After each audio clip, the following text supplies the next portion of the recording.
Hey, are you moving to Tampa but you're not sure if you should rent a home or buy a home? Well, you've got to watch this video.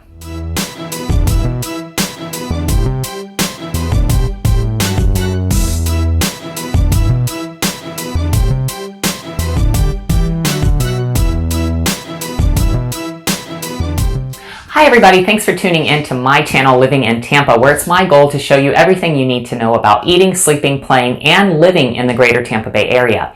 Hey, if it's your first time to my channel, would you do me a favor? Hit that subscribe button, ring that little bell so you'll be notified every time that I release a new video. So as promised, today's video is going to be all about owning a home versus renting a home. What's better in the Tampa Bay area? What's better for you? I'm going to go through all of that, tell you everything that you need to know so that you can make an informed decision about whether you should rent or buy for you, based on your situation with your family. So let's get to it.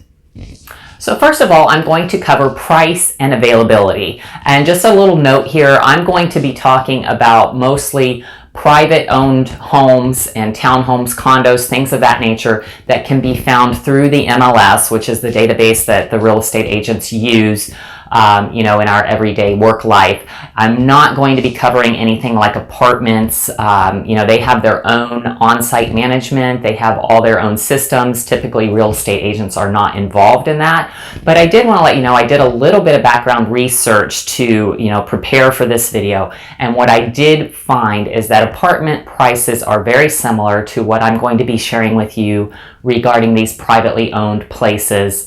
They're going to require pretty much the same thing. So it's going to be very similar whether you're looking at an apartment or if you're looking at, a single family home or condo or townhome that's owned by a private individual.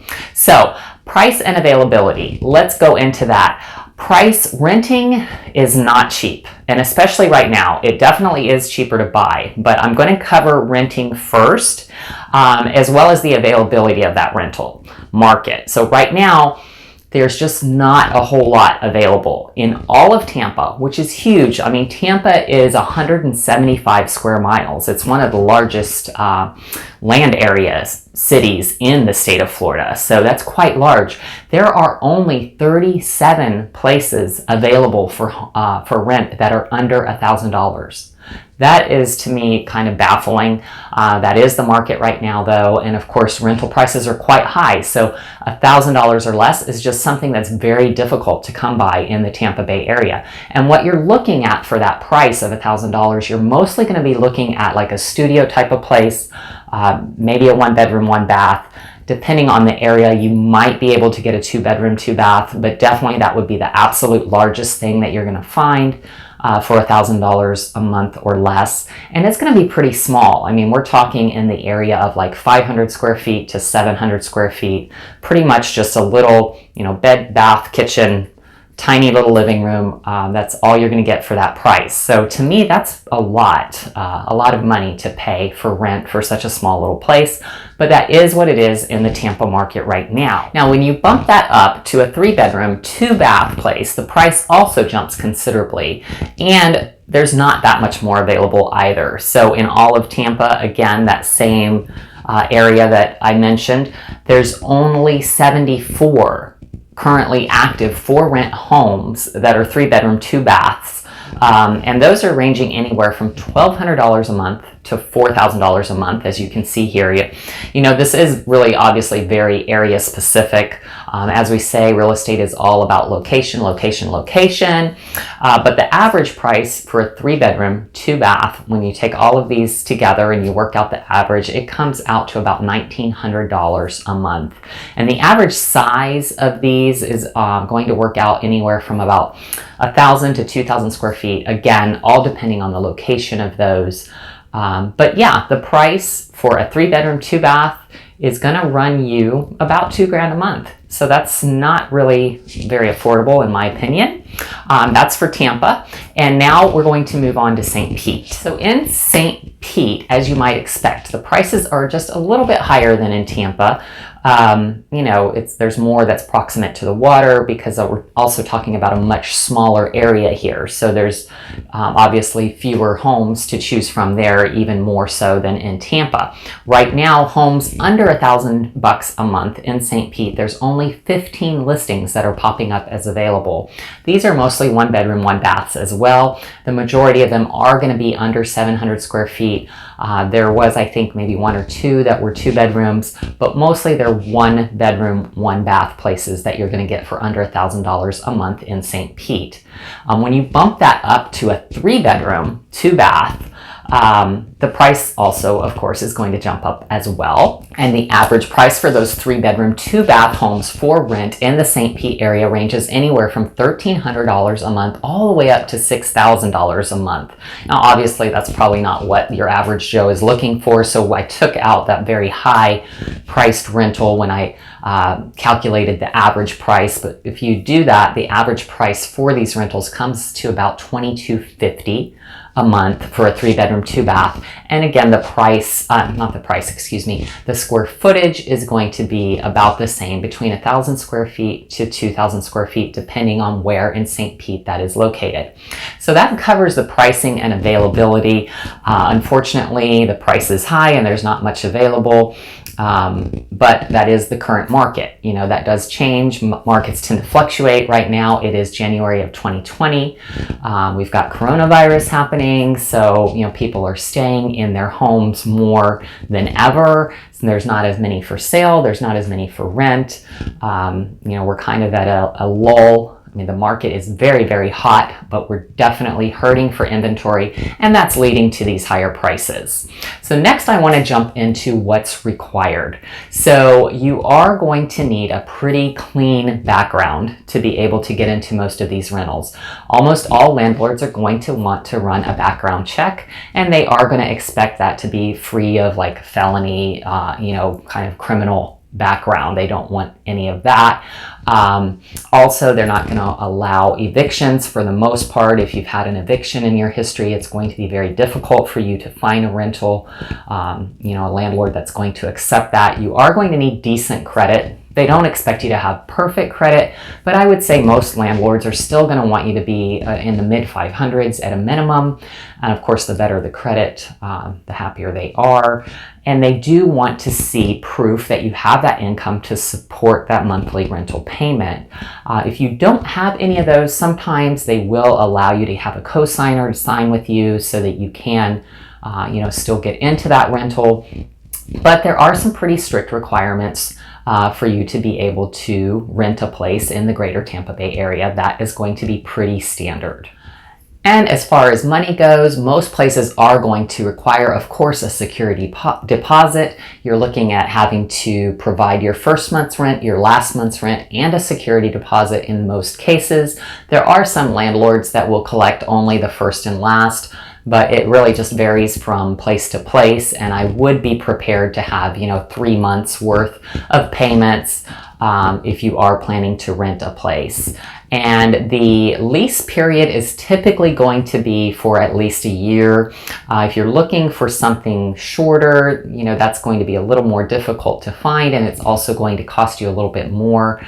I know that, you know, most of them are going to be unfurnished. I do get a lot of people who are looking to rent something temporarily, maybe while they're just getting to know the area, or while they're waiting for a home to be built, and they need something that's furnished that they can rent for just a few months. And I'm going to tell you that's very difficult to find in our area. There are some corporate rental things like that available. However, that is going to cost you. So most of these corporate rentals that are furnished and will allow you that flexibility in the lease, the ones that I have been able to find for some of my clients have ranged anywhere from $2,500 a month to $3,000 or more a month, depending on, of course, the location and the amenities that are included in that. So oftentimes I'll advise my buyers or my other clientele that maybe you should look into Airbnb or VRBO. We have plenty of those around here. And hey, A lot of times you can maybe stay at the beach for a month or two if you're just looking for something temporary, and it might be your only opportunity to live at the beach for a while. So that's always a good option, in my opinion, if you're looking for something short term. What about my pets? So a lot of people have pets. I myself have 2 dogs. I love pets. That can make it even more difficult when you're looking to rent in the greater Tampa Bay area. Out of all the places in Tampa that were available under $1,000 a month, there are only about half of them, so 16 places currently under $1,000 a month that will allow pets at all. There are also pet restrictions on the number of pets you can have, the size of those pets. Most of the time they are going to want it to be a smaller dog, under 25 to 30 pounds. And there are certain breeds, of course, that are not allowed. So having a pet can be difficult when you're looking to rent a place. The same holds true in St. Pete as well. It was roughly half of the homes that were available for rent that would even consider a pet. And of course, it does require an additional deposit. That deposit is typically non-refundable. It can range anywhere from $150 a pet all the way up to about $500 a pet is, I think, the highest I have seen. Some landlords do also decide that they would like an additional monthly fee to cover anything that, any damages that might be done to the property as a result of them allowing the pet there. And those range anywhere from $15 a pet to like $50 a pet per month. I haven't seen it much higher than that. But that is an added expense and something that you definitely need to consider if you are moving here with pets and thinking about renting a place. It is going to make it a little bit more difficult for you to find a place, and it is going to cost you a little bit more. So what's included in my rent? This also varies from property to property. Some landlords are, especially if it's a townhome or a condo, there's going to be something that is included in that monthly fee that the owner is required to pay that you're going to benefit from. So a lot of times water is included, or cable is included, internet's included. It really depends on the property itself. If it's a standalone single-family home, most often nothing is included in that price other than just the rent. But if it is a condo or townhome, you might get one of those little perks of having the water included or something of that nature. But 9 times out of 10, utilities are still going to be your responsibility, as well as the lawn care, taking care of if there's a pool, pool maintenance, things like that are typically the tenant's responsibility, but it does vary from property to property, and something that you definitely want to ask about if that is the case with one of the properties that you are interested in.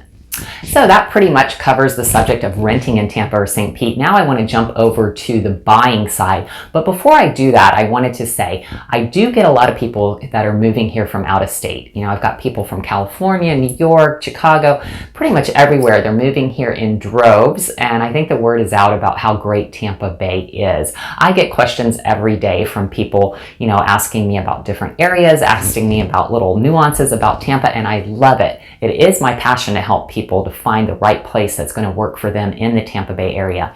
So the thing that a lot of people want to do when they first move here is rent for just a little while so they can figure out where they fit best, what area really appeals to them. And that's where I'd really love to step in. If you're able to make a few trips here where I can kind of take you around, show you the different areas, give you a little bit of background on different places, get to know your family, your situation, so that I can help you decide which part of Tampa is going to be best for you. Look, I've moved 23 times in my lifetime. I know how hard it is. I know the things that, are important to you as a family. I know, how stressful that situation is. And that's part of the reason that I created this channel, was to make it a little bit easier for you when you're making this big move that's already so stressful.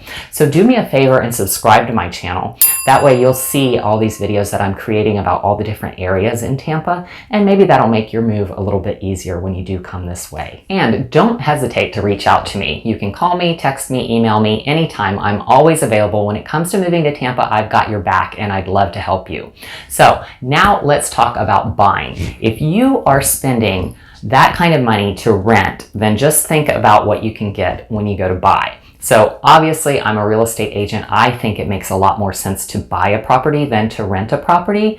Of course, that does vary from person to person, depending on situation, depending on the market. You know, if the interest rates are sky high, then obviously that's not going to make any sense. If you're only going to be in Tampa, you know, a year or something like that, then it probably doesn't make sense either. But right now is an opportune time to buy because interest rates are at historic lows. You can buy more home for less money right now than ever. This is really historic to have interest rates in the 2% range. So your payment is going to be very, very affordable. And what I want to do now is show you for that same amount that you would be paying in rent, what you could get if you were looking to buy. So I'm going to stick with that 3-bedroom, 2-bath example that we were talking about. $1,500 a month. I'm going to put it on the low end. If you are paying $1,500 a month for rent or thinking about paying $1,500 a month for rent, right now with these interest rates, that is the equivalent of about a $275,000 home. So that's being pretty conservative too, because I put the taxes for this calculation at like $2,000 a year, and I put the taxes at $3,000 and the insurance at $2,000. So, you know, that's pretty conservative. That's going to make that total payment, including those items, $1,500 a month for a $275,000 house. In Tampa, that is a pretty nice house. And even in St. Pete, you can get a really nice house for $275,000. I would urge you just to compare. If you're paying $1,500 a month, you know, look up the value of that home that you're looking at renting and then compare that to what that $1,500 a month would buy you. And just make that comparison and see what you think. Well, I get that, Victoria, I do, but I just don't have what it takes to buy a home. You know, my credit's low, I don't have enough money. That is the main thing that I get. Well, the good news is I've got lenders that can work with credit scores in the high 500s and up. So your credit doesn't have to be much better to buy than it does to rent. Now, of course, the higher your credit is, the better, because you're going to get a better interest rate. But you know, the money side of it too. If you're a first-time home buyer, which in Florida, what that means is you haven't owned a property in the past 3 years, you can get your down payment as low as 3%. So for a $275,000 house, I mean, you're looking at like, you know, what, $8,000 or $9,000. And, you know, surely if you're looking to rent somewhere, you've got about half of that saved up anyway, because you're going to need first, last, and security. That's going to be equivalent to about half of that. Well, we've got programs in Florida to help with down payment assistance. We've got lenders that will help with your closing costs. And sometimes we can even negotiate some of those closing costs to be paid by the seller. A little bit difficult to do right now in this hot market. But if you're looking at new construction, if you use the builder's preferred lender, they will often cover your closing costs for you. So there are a lot of things to think about, a lot of things to consider so that you can buy a home. So if you're paying $1,500 or more a month in rent, I think you should definitely consider the possibility of buying your own home. Listen, I always say if you are paying rent, you're paying a mortgage one way or the other. It's just not your own. You're paying your landlord's mortgage. You're making your landlord rich. So why don't you pay your own mortgage, build up that equity in your home? It's the fastest way to build wealth. It's almost like a forced savings thing, because you have to make that payment every month. And the other thing that's so great about buying is you can lock in that payment, lock in that interest rate. Rents go up each and every year. I know that for a fact. If you have a 30-year mortgage, your payment's going to be the same for those 30 years. I mean, that alone is worth buying a home for. And look at these numbers. I mean, numbers do not lie. Look, if you had been paying this rent for this many years, how much money you would have been paying towards your own home and how much equity you would have in that home if you went to sell it. That's the other benefit of owning your own home, is when you go to sell, that home is going to have increased in value. So not only are you going to have paid off, you know, the principal over the years, but the home is also going to increase in value. So when you go to sell it, you're going to have a nice chunk of change to show for all your hard work. Whereas if you rent, you know, you're paying that rent every month, and then when your lease is over, you've got nothing. So to me, it definitely makes more sense to buy than it does to rent. Another reason would be the tax advantages. So when you're paying that interest every month, you can write that interest off. I mean, that's one of the great things about the tax system. There's a lot of things that aren't so great about it, but that is one thing that homeownership definitely gives you an advantage when it comes to the taxes. And the other thing that I think is even more important is just the mental side of it. So if you own your own home, you can do what you want in that home. If your daughter says, I want a pink bedroom, you can paint the walls pink without having to ask your landlord.